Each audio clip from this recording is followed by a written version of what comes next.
In this video, I will show you how to create either a first line or a hanging indent. If you've watched the related Google Docs video, the process is quite similar. Now, it's important to note that I'm working on a MacBook with the 2019 version of Microsoft Word, but regardless of the computer that you're using or the version of Word that you're using, the process is pretty much the same.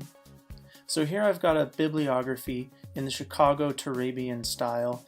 If you've got a references list in the APA style, your reference entries will look a little bit different, but the indentation process will still be the same. There's two ways to create indents.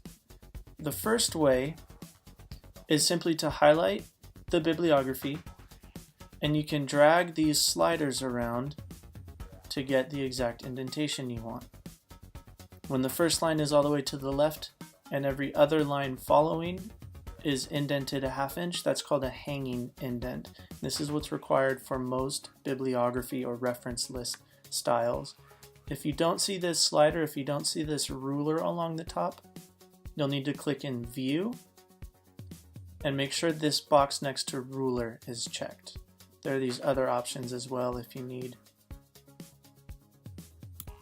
Now the other way that you can do this, it's a little bit more straightforward in my opinion. Again, you can highlight the entire bibliography, come up to Format, click Paragraph, and here you'll have some indentation options.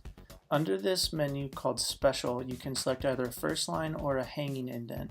For our bibliography, we're going to select a hanging indent. And there you go.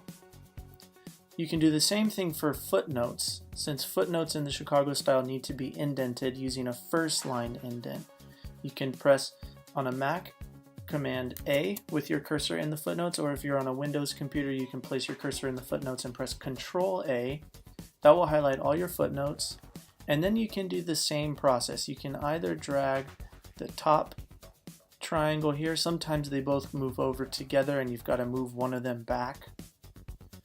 Or, again, you can go through the Format menu to Paragraph. Under Special, select First Line. Press OK, and it will apply. The other thing to note is that with Chicago-style footnotes, they should have extra spaces between each entry. That's how to do your indentation.